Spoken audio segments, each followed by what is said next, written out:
Hello friends, welcome back to my channel Gyan Sankar. तो friends, ये मेरा कंपैरेटिव पॉलिटिक्स की रिवीजन सीरीज चल रही है और ये रिवीजन सीरीज मैं यूजीसी नेट के सिलेबस के अकॉर्डिंगली करा रही हूँ।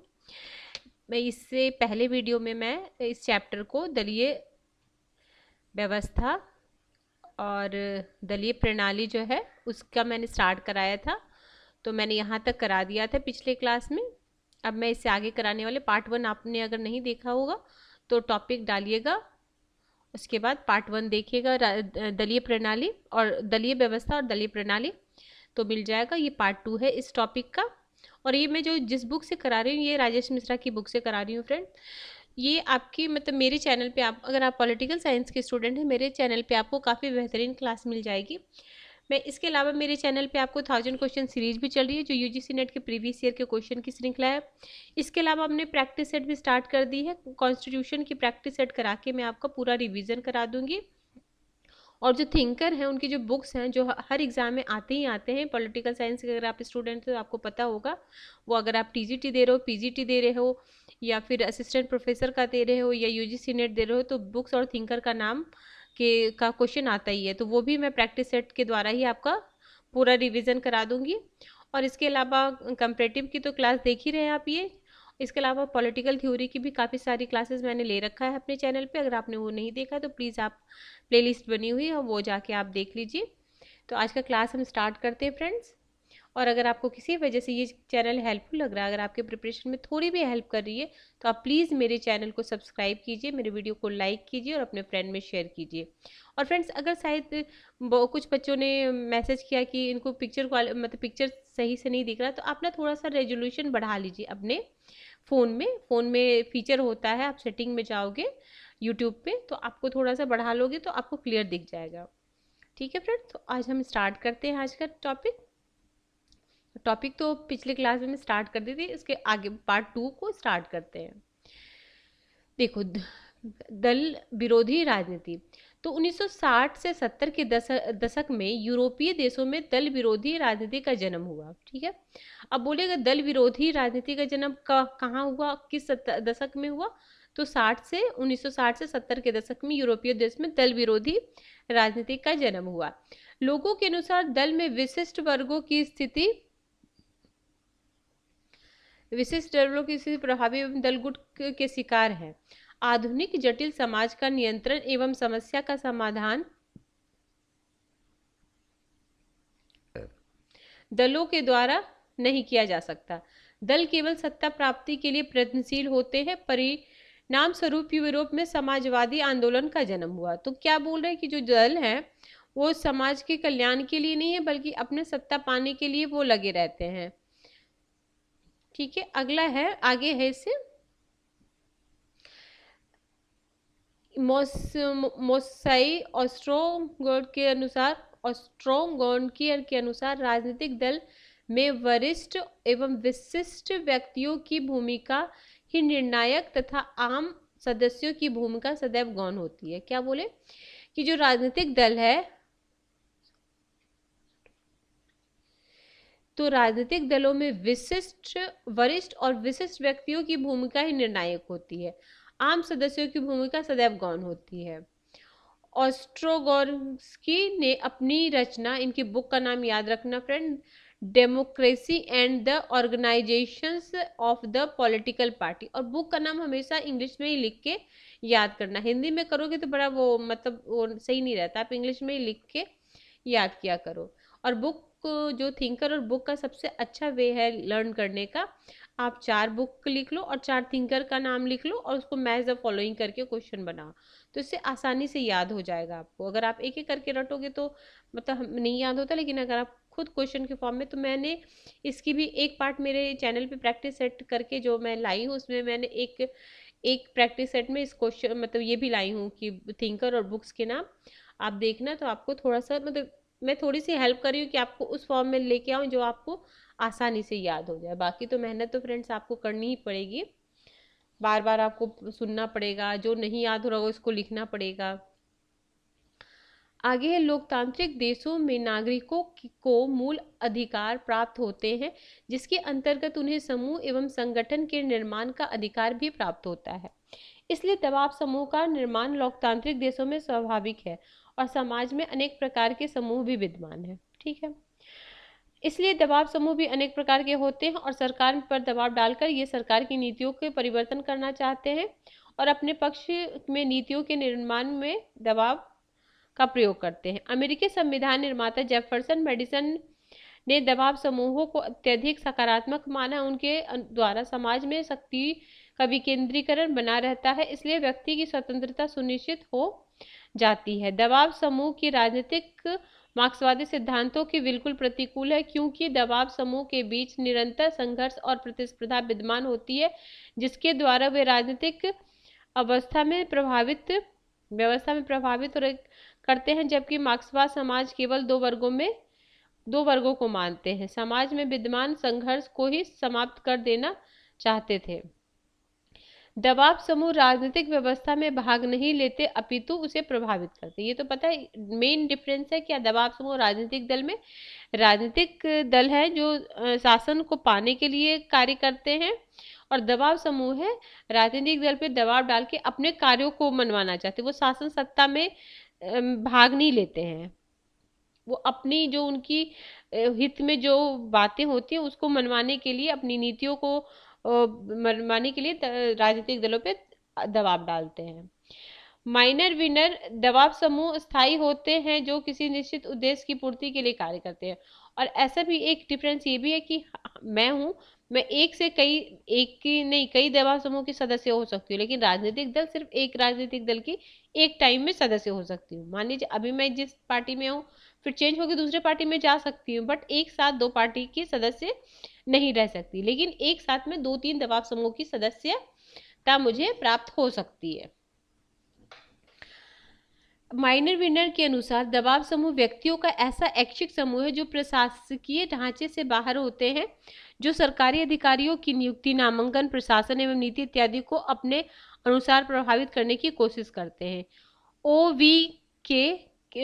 के अनुसार हित समूह ऐसे असार्वजनिक संगठन हैं जिनका निर्माण सार्वजनिक नीतियों को प्रभावित करने के लिए किया जाता है।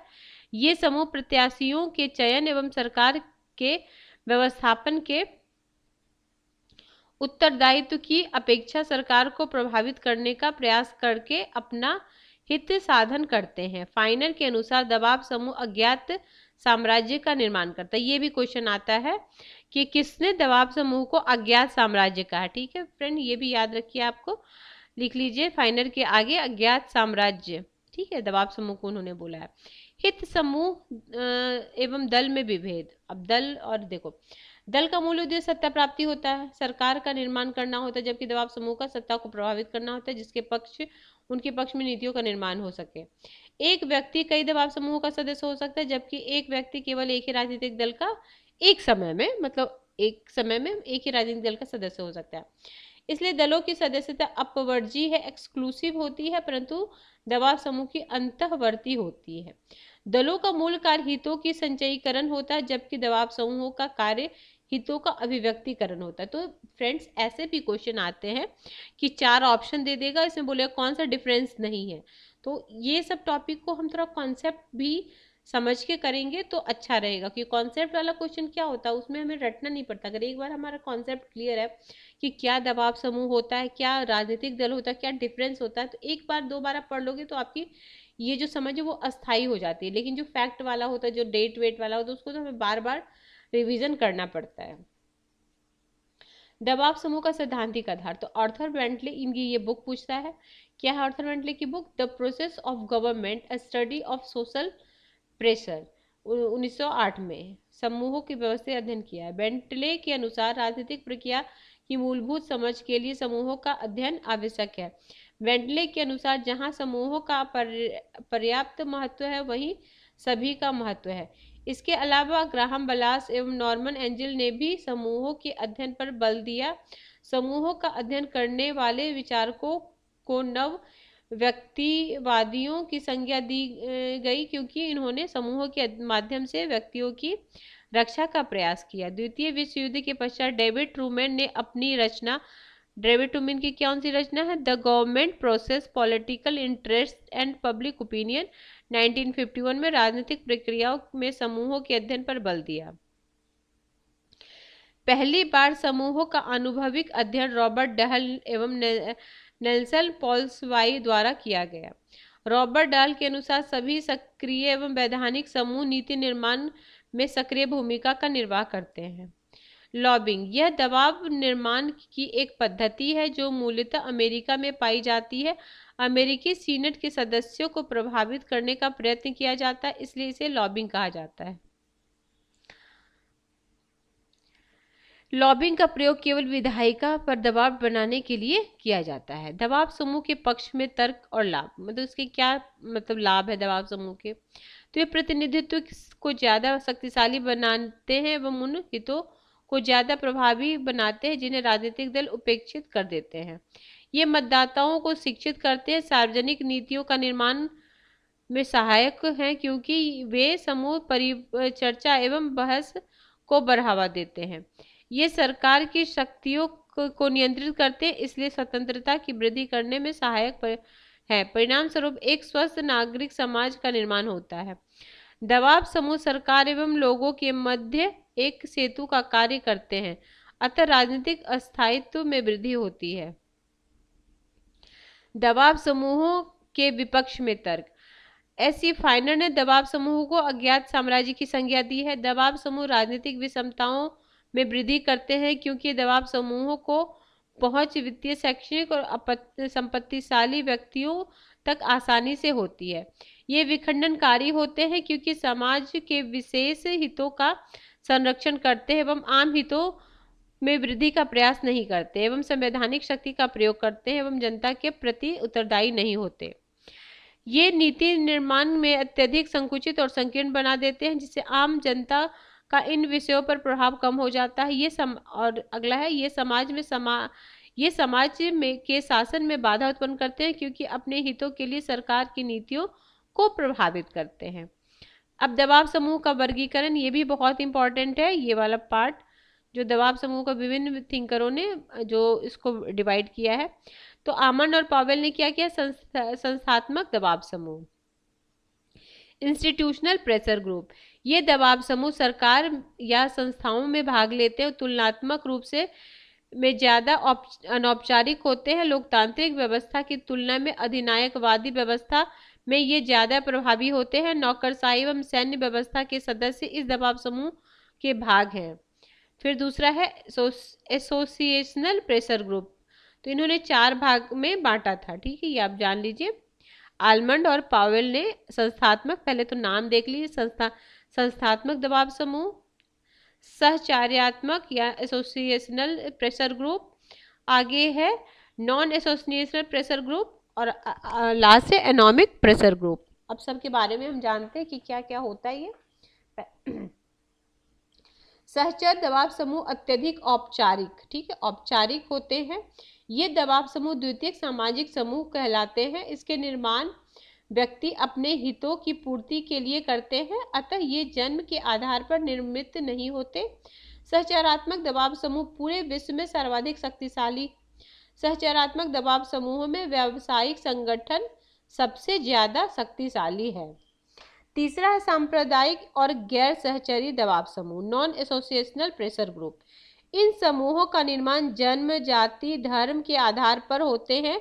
ये जनजातीय एवं निर्जातीय समूहों से संबंधित होते हैं।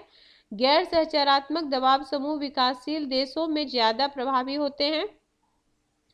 गैर सहचरात्मक दबाव समूह इटली एवं आयरलैंड जैसे विकसित देशों में भी अत्यधिक प्रभावी होते हैं। अगला है एनॉमिक प्रेशर ग्रुप, प्रदर्शनात्मक दबाव समूह। ये दबाव समूह अचानक उत्पन्न होते हैं एवं समस्या के समाधान के पश्चात विलुप्त हो जाते हैं, मतलब ये स्थायी नहीं रहते हैं। जैसे आज कुछ है तो मतलब अचानक ये उत्पन्न हो गए और काम किया और फिर खत्म हो गए। फ्रांस जैसे विकसित देशों में भी प्रदर्शनात्मक दबाव समूह अत्यधिक सक्रिय हैं। अगला थिंकर है कार्ल फ्रेडरिक। तो कार्ल फ्रेडरिक ने दबाव समूहों का वर्गीकरण 2 भागों में किया है, सामान्य दबाव समूह और विशिष्ट दबाव समूह। कौन? 2, सामान्य दबाव समूह और विशिष्ट दबाव समूह। इनका बहुत इंपॉर्टेंट है जीन ब्लॉन्डे का वर्गीकरण। तो जीन बुलॉन्डे ने क्या किया, सांप्रदायिक दबाव समूह, प्रथागत दबाव समूह, संघात्मक दबाव समूह, संरचनात्मक दबाव समूह, उत्थानात्मक दबाव समूह। अगला है रॉबर्ट सी बोन का वर्गीकरण। बोन ने सामान्य प्रकृति और उद्देश्य के आधार पर दबाव समूहों को दो भागों में बांटा है। परिस्थिति जन्य दबाव समूह, ऐसे दबाव समूह अपने समूहों की रक्षा और सुधार से संबंधित होते हैं तथा ये प्रकृति से विशिष्ट होते हैं। अभिजन्युक्त समूह, ये समूह कम से कम समय में अपने लक्ष्यों को प्राप्त करने के लिए सरकार को मजबूर करने का प्रयास करते हैं। फिर है मैरिस डुवर्जर द्वारा वर्गीकरण। तो अन्वयी दबाव समूह, आंशिक दबाव समूह। तो अन्वयी दबाव समूह ऐसे दबाव समूह जो सदैव कार्य करते हैं, वे अन्वयी दबाव समूह कहलाते हैं, जैसे सहचारणात्मक दबाव समूह। आंशिक दबाव समूह जो सदैव कार्य नहीं करते बल्कि किसी समय विशेष पर दबाव का प्रयोग करते हैं। मॉरिस डुवर्जर आभासी या कृत्रिम दबाव समूहों की चर्चा करते हैं। सामान्य वर्गीकरण, संकीर्ण दबाव समूह, मतलब अब ये सामान्य वर्गीकरण, ये किसी थिंकर का क्या मेन जो डिवाइड हो सकता है, कैसे होते, संकीर्ण दबाव समूह, उत्थानात्मक दबाव समूह, आंतरिक दबाव समूह या बाध्य दबाव समूह। ठीक है, तो पहला संकीर्ण, तो संकीर्ण इन्हें संरचनात्मक दबाव समूह भी कहा जा सकता है। इनका मूल उद्देश्य केवल अपने सदस्यों के हितों की रक्षा करना है, इसलिए अमेरिका में इन्हें निजी दबाव समूह, प्राइवेट इंटरेस्ट ग्रुप भी कहा जाता है। संरचनात्मक दबाव समूह अधिकांश संकीर्ण दबाव समूह ही होते हैं। उत्थानात्मक दबाव समूह, इन दबाव समूहों को अभिवृत्त्यात्मक दबाव समूह भी कहते हैं। इनका मूल उद्देश्य पूरे समाज के हितों की रक्षा करना है। पर्यावरण की रक्षा के लिए निर्मित होने वाले दबाव समूह उत्थानात्मक दबाव समूह के उदाहरण है। आंतरिक दबाव समूह एवं बाध्य दबाव समूह, आंतरिक दबाव समूह की अभिप्राय शक्तिशाली दबाव समूह से है जो सरकार तक अपनी सीधी पहुंच रखते हैं एवं सरकार संस्थाओं में इनकी प्रतिनिधि भी होते हैं, जैसे वाणिज्यिक संगठन। आंतरिक दबाव समूहों के उदाहरण, बाध्य दबाव समूह का अभिप्राय कमजोर समूहों की सीधी पहुंच सरकार तक नहीं होती। इन समूहों के प्रतिनिधि सरकार में नहीं होते, न ही इनमें परामर्श किया जाता है, जैसे शिक्षक संघ। लोकतांत्रिक एवं गैर लोकतांत्रिक देशों में दबाव समूह। ठीक है, तो देखो, दबाव समूह विश्व की प्रत्येक शासन प्रणाली में विद्यमान है, परंतु लोकतांत्रिक देशों में इनका कार्य प्रणाली ज्यादा प्रभावी एवं विधिवत्तापूर्ण होते हैं। लोकतांत्रिक देशों में सभी प्रकार के दबाव समूह विद्यमान होते हैं, जबकि गैर लोकतांत्रिक देशों में संस्थानात्मक दबाव समूह ज्यादा प्रभावी होते हैं, क्योंकि गैर लोकतांत्रिक देशों में समूहों के निर्माण की स्वतंत्रता नहीं होती और न ही व्यक्तियों को प्रदर्शन करने की आजादी होती है। चीन जैसे साम्यवादी देशों में साम्यवादी दल की सर्वाधिक महत्वपूर्ण संस्था पॉलिट ब्यूरो भी दबाव समूहों के रूप में कार्य करते हैं, और चीन में सैनिक अधिकारी एवं प्रशासनिक अधिकारी भी अपने लिए लॉबिंग का प्रयोग करते हैं। उन्नत औद्योगिक देश एवं विकासशील देशों में दबाव समूह, तो विकसित राज्य यूरोपियन, अमेरिकन और कनाडा, ऑस्ट्रेलिया, न्यूजीलैंड, उत्तर आधुनिक या उत्तर भौतिकवाद, जहां सभी देशों में शासन की प्रणाली लोकतांत्रिक है, इसलिए विकसित देशों में दबाव समूह का निर्माण केवल अपने हितों की रक्षा के लिए ही नहीं बल्कि सार्वजनिक भलाई के लिए भी किया जाता है। विकसित देशों में सार्वजनिक हित समूह का निर्माण किया जाता है, जिसके द्वारा वे पर्यावरण की रक्षा का प्रयास करते, समुद्र व्हेल को बचाने में लगे रहते हैं। विकसित देशों में गैर सहचारात्मक दबाव समूह प्रभावी नहीं होते, क्योंकि समाज अत्यधिक विकसित हो चुका है, जबकि विकासशील देशों में अभी भी निर्जातीय पहचान, एथनिक आइडेंटिटी अत्यधिक प्रभावशाली है। समाज में धर्म एवं जाति का अत्यधिक महत्व है, इसलिए गैर सहचारी दबाव समूह प्रभावशाली रूप में कार्य करते हैं। विकसित देशों में दबाव समूह एवं राजनीतिक दलों के बीच स्पष्ट अंतर बने हुए हैं, जैसे अमेरिका तथा जापान में केवल एक सैनिक संगठन है, जबकि भारत जैसे विकासशील देश में राजनीतिक दल एवं दबाव समूहों के बीच अंतर्निर्भरता देखी जा सकती है, जहां प्रत्येक राजनीतिक दल के द्वारा अपने दबाव समूहों का गठन किया गया है। दबाव समूहों को निर्धारित करने वाले कारक, तो कौन कौन से कारक है जो दबाव समूह को निर्धारित करते हैं? तो सबसे पहला राजनीतिक संस्कृति। तो राजनीतिक संस्कृति का अभिप्राय लोगों की राजनीतिक प्रणाली के प्रति अभिवृत्ति या एवं दृष्टिकोण है।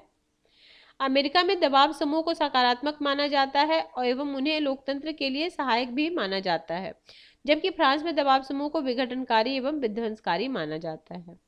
संस्थात्मक संरचना संस्थात्मक संरचना का अभिप्राय कि सरकार की प्रणाली संघीय है या संसदीय, इनसे भी दबाव समूहों की कार्यशैली प्रभावी होती है। अमेरिका में संघीय व्यवस्था होने के कारण शक्तियों का पृथक्करण किया जाता है, इसलिए अमेरिका में दबाव समूह बेहद रूप से कार्य करते हैं, क्योंकि शक्ति के पृथक्करण एवं शक्ति के दबाव समूहों के लिए संस्थान पहुंचते हैं। दलीय व्यवस्था के द्वारा भी दबाव समूह का वर्गीकरण प्रभावी होता है। एक दलीय प्रभुत्व व्यवस्था में दबाव समूह स्वाभाविक रूप से अशक्त होते हैं। बहुदलीय व्यवस्था में दबाव समूह ज्यादा प्रभावशाली रूप से कार्य करते हैं। जिन देशों में दलों में संगठन अशक्त होता है वहां दबाव समूह ज्यादा प्रभावी होते हैं। जैसे अमेरिका में दलों में अनुशासन का अभाव होता है, इसलिए वहां प्रभावी रूप से कार्य करते हैं। बहुलवादी। तो ये नवबहुलवादी का संशोधित रूप है, यह बहुलवाद का संशोधित रूप है। रॉबर्ट डेहल और चार्ल्स लिंडब्लोम ने नवबहुलवाद की संकल्पना का निर्माण किया है। चार्ल्स लिंडब्लोम की रचना politics and markets, the world political economic system. नवबहुलवादियों में समाज और अन्य समूहों की तुलना में वाणिज्यिक संगठनों को ज्यादा महत्व दिया जाता है। नव उदारवाद एवं समूह। तो नव उदारवाद के प्रतिनिधि विचारक कौन है? मैनकुल ओल्सन की रचना the logic of collective action, public goal and theory of group, 1965। The rise and decline of nation, economic growth and stagflation and the social rigidities. ये सब बुक्स भी ना फ्रेंड्स एक एक बार थोड़ा ध्यान रखना, बहुत सारे बुक्स हैं, कितना ध्यान रखो, लेकिन एक बार पढ़ लोगे तो थोड़ा कभी ध्यान रहता है, तो अनकॉन्शियस माइंड में रहता, तो एग्जाम के टाइम में आप थोड़ा सही कर सकते हो। नव उदारवादी द्वारा सामाजिक समूहों एवं संस्थाओं को संदेह की दृष्टि से देखा जाता है। आगे नव उदारवादी फ्री राइट्स की संकल्पना में विश्वास करते हैं। Free rights. नव उदारवादी व्यक्ति एवं बाजार में पूर्ण विश्वास करते हैं। अब ये याद रखो, नव उदारवादी क्या है? जो व्यक्ति और बाजार दोनों में पूर्ण विश्वास करते हैं। इनके अनुसार व्यक्ति अपने हितों की पूर्ति बाजारवादी व्यवस्था के मध्य से कर सकता है। जेके गैलब्रथ ने इन्हें प्रति संतुलनकारी शक्ति कहा है। विकसित देशों में राज्य विकसित औद्योगिक समाज, उत्तर आधुनिक एवं उत्तर भौतिकवादी समाज है और राज्य का स्वरूप लोकतांत्रिक है, जहां आम जनता की शासन में सक्रिय सहभागिता देखी जाती है। राज्य के द्वारा नागरिकों को कल्याणकारी सुविधाएं उच्च स्तर पर प्राप्त होती है और विकसित राज्य के समक्ष पर्यावरण, लैंगिक समानता, समलैंगिक अधिकार, अल्पसंख्यकों के अधिकार, प्रवासियों का मुद्दा सर्वाधिक प्रमुख होता है। आलमंड पावेल के शब्दों में विकसित देशों में सहभागी संस्कृति, पार्टिसिपेटेड कल्चर पाई जाती है। नागरिक समाज अत्यधिक प्रभावशाली है, इसलिए नव सामाजिक आंदोलन सदैव देखे जाते हैं। यद्यपि वर्तमान में विकसित देशों में भी दक्षिणपंथी राइट्स अथवा राष्ट्रवादी विचारधारा का प्रभाव बढ़ रहा है। विकासशील देशों में राज्य। विकासशील देशों में अनेक प्रकार की शासन प्रणाली विद्यमान है, इसलिए राज्य के स्वरूप भी अलग अलग हैं। विकासशील देशों में भारत को लोकतांत्रिक देश में मॉडल के रूप में स्वीकार किया जाता है, परंतु जाति, धर्म और निर्जातीय प्रमुखता के कारण राष्ट्रवाद के मुद्दे पर सदैव मतभेद होता है। प्रोफेसर आशुतोष वार्ष्णेय ने कहा, भारत जैसे देशों में राष्ट्र निर्माण के दो विचार हैं। ठीक है, राष्ट्र निर्माण के दो विचार है। कौन बोलते? प्रोफेसर आशुतोष वार्ष्णेय। ये भी देखो पूछा जाता है। मेल्टिंग पॉइंट, सलाद बाउल। तो देखो मेल्टिंग पॉइंट क्या होता है? विविधता समाप्त हो जाती है, केवल एक पहचान हो जाती है, जहां जिस संस्कृति में सारे लोग मिल जाते हैं और एक हो जाते हैं। सलाद में क्या अलग? सलाद जब आप खाते हो तो खीरा अलग दिखता है, मूली अलग दिखता है, गाजर अलग, तो इसमें क्या विविधता मिलाकर अपना अस्तित्व बनाए रखते हैं, मतलब दूसरे कल्चर में भी अपना कल्चर वो बचाए रखते हैं। भारत के लिए सलाद बाउल का विचार ज़्यादा उपयुक्त है कि भारत में भिन्न भिन्न जो कल्चर के लोग हैं उनकी अपनी संस्कृति दिखती है, इसलिए इस सलाद बाउल के रूप में इंडिया आ जाएगा। दक्षिण पूर्वी एशियाई देशों में नव औद्योगिक राज्य का विकास हुआ है, जबकि पश्चिमी एशिया में अभी भी धर्मतंत्र का शासन चलता है। ज्यादातर विकासशील देशों ने उदारवादी आर्थिक प्रणाली अपना ली है, यद्यपि सामाजिक लक्ष्यों की प्राप्ति के लिए कल्याणकारी राज्य पर भी बल दिया जाता है। अभी इम्पोर्टेंट बुक्स हैं कुछ जो बहुत बार एग्जाम में आए हुए हैं, तो एक बार मैं बुक के नाम बता दे रही हूँ। देखो, Leon D Epstein, political parties in western democracy, Katz Mair parties organisations, data handbook on party organisation in western democracy, Otto Kirchheimer, the transformation of western European party system, Sigmund Nkrumah, towards a comparative study of political parties, sorry Sigmund Neumann, ठीक है, Sigmund Neumann की क्या, towards a comparative study of political parties, L Harmon Zeigler, interest group in American society.